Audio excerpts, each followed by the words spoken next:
Hello, all of my people. This is Mark Johnson, your fitness ambassador from Bounce Pep.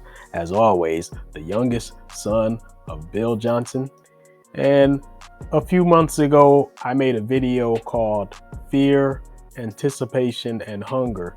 And it was about the three types of motivation and why each one is valuable and how each one works in different ways. And towards the end of that video, I mentioned that while motivation is great to have, and if you have it, it can't possibly hurt. The fact of the matter is that motivation is trumped by something. And you may ask, okay, what is motivation trumped by? Well, very, very simple. Commitment. Let me repeat. Commitment. One of the problems that a lot of people have with getting fit and staying fit is that they can't seem to muster the motivation to get into a gym, or if not a gym, even to just stay at home and exercise or train on a regular basis. They just can't find the motivation for whatever reason. And my response to that is that motivation is great to have, but it is secondary. It is superseded by commitment. So when you are committed, that means that you're going to do what you need to do regardless of motivation or lack thereof. Let me repeat. You're going to do what you need to do regardless of your motivation or lack thereof. So this is why commitment is very, very important, because it's going to get you to act in spite of motivation or lack thereof. Commitment is what's going to keep you consistent.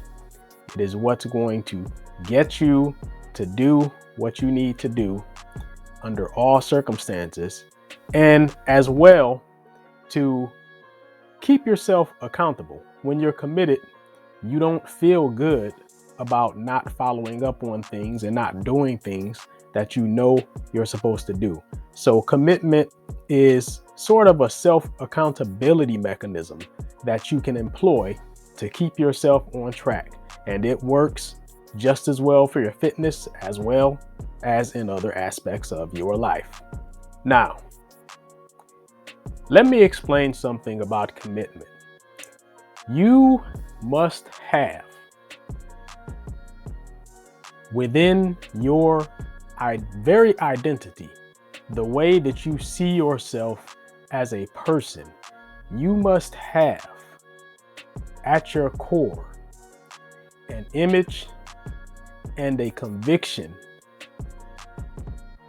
about yourself that you are someone who keeps yourself fit and healthy and full of energy. You must believe this at your very core. There must be no question about it. It must be a part of your identity, because that is where the commitment is going to come from. Think about this.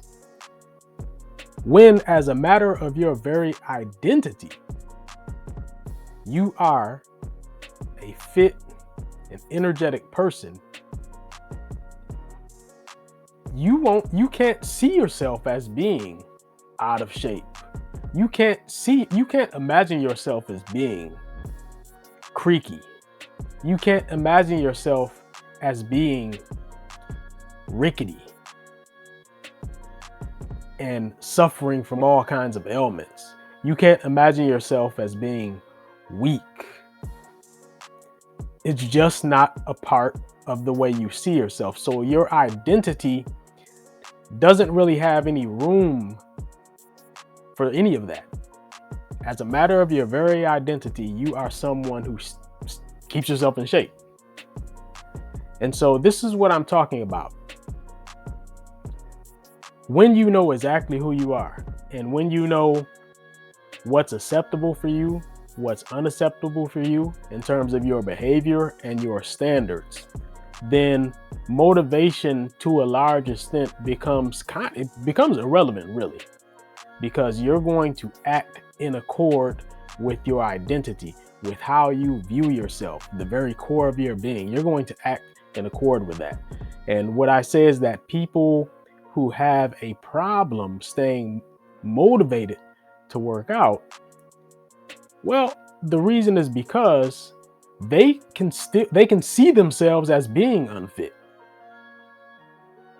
Because if they couldn't see themselves as being unfit, then they would simply, as a matter of character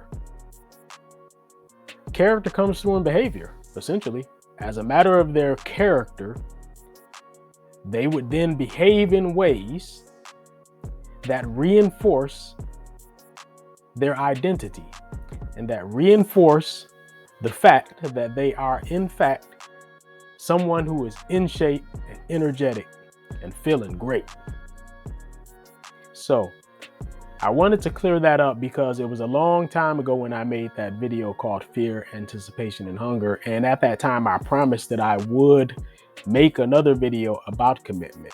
So I think that this video has cleared that up. If not, you can leave a comment and let me know if I need to explain a little bit more or a little more clearly. But my advice to you and what I want to encourage you to do is, if you can see yourself as being unfit, that's something that you need to work on. You need to get up inside your head and you need to change that. You need to change your paradigm. Okay? You need to see yourself as fit and energetic and feeling good. It has to be a part of your very identity, because once it's a part of your identity, you'll work out. No one is going to have to tell you to do it. You're not going to need any kind of external validation. You're not going to need motivation. You will just have the conviction that it is who you are, and you will act in accord with your identity. So I'm going to leave you with that today. I want you to take that and run with it, okay? Everybody, have a great day.